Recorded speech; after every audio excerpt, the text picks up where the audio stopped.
Hello అందరికీ. Calcium iron ఎక్కువగా ఉండే మునగాకును మనం కారపొడిలాగా చేసుకొని తింటే సూపర్గా ఉంటుంది. ఇది ఇడ్లీలోకి దోశలోకి కాకుండా వేడి వేడి అన్నంలో కొంచెం నెయ్యి వేసుకొని తినండి, సూపర్గా ఉంటుంది. ఇక్కడ నేను తీసుకున్నది 2 స్పూన్ల మినపప్పు, 1 స్పూన్ జీలకర్ర, 1 స్పూన్ ధనియాలు, 2 స్పూన్ల శనగపప్పు, తగినంతగా ఎండుమిర్చి, అలాగే వెల్లుల్లిపాయ రెబ్బలు.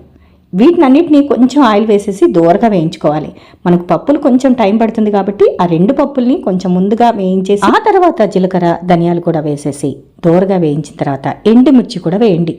ఎండుమిర్చి బాగా కరకరలాడుతుంది అనుకున్నప్పుడు వీటితో పాటుగా మెయిన్ ఇంగ్రీడియంట్ మునగాకు. ఈ మునగాకును 2 రోజుల ముందునే శుభ్రం చేసేసి గాలికి ఆరబెట్టేశాను.